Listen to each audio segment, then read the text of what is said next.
দিবা এবার গুড্ডি সাহেবকে চিতাবাহিনীর লোক হিসাবে সন্দেহ করা শুরু করবে আগামী পর্বে। বিস্তারিত জানতে সম্পূর্ণ ভিডিওটি দেখতে থাকুন। আসসালামু আলাইকুম প্রিয় দর্শক, সবার কি অবস্থা? হাজির হয়ে গেলাম দীপ্ত টিভির নিবেদিত বকুলপুর সিজন 2 এর 733তম পর্বে কী সব ঘটতে চলছে তার অগ্রিম খবর নিয়ে। এই পর্বটিকেও মিস করবেন না, কারণ এই পর্বে আপনারা দেখতে পারবেন গুড্ডি সাহেব যখন উগান্ডা এবং রুহির বিয়ে নিয়ে কথা বলবে তখন প্রত্যেকটা কথাই সে দাদাভাইয়ের কথা উঠাবে। সে বলবে যে তোর বিয়েতে দাদাভাই আসবে, আর অন্যদিকে শুধু দাদাভাই নয়, সাথে চিতাভাইয়ের কথাও বলবে। সে বলবে তোর বিয়ের প্রধান আকর্ষণ হচ্ছে দাদাভাই এবং চিতাভাই।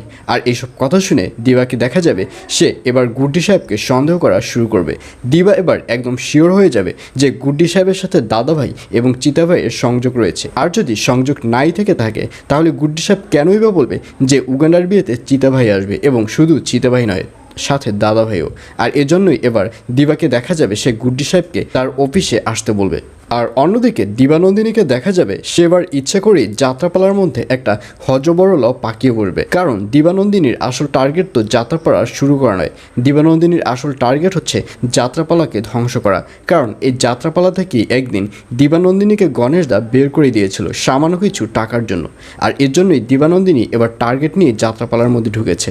আর এর জন্যই দিবানন্দিনীকে দেখা যাবে সে তার ইচ্ছে স্বাধীন মতো যাত্রাপালা চালাতে থাকবে। সে যাকে ইচ্ছে শাস্তি দিবে, যাকে ইচ্ছে হুকুম করবে। এমনকি গণেশদাকেও সে পাত্তা দিবে না, গণেশদাকেও হুকুম করা শুরু করে দেবে দিবানন্দিনী। আর অন্যদিকে সোলেমান মৃধাকে দেখা যাবে সে বোরহান এবং লুলাবতীর প্রতি রেগে পুরো আগুন হয়ে যাবে।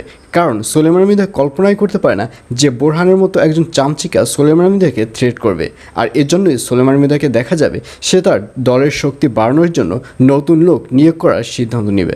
আর এছাড়াও থাকবে আরও আশ্চর্য সকল ঘটনা। সুতরাং সবাইকে বকুলপুর সিজন 2 এর আগামী পর্ব দেখার আমন্ত্রণ রইল।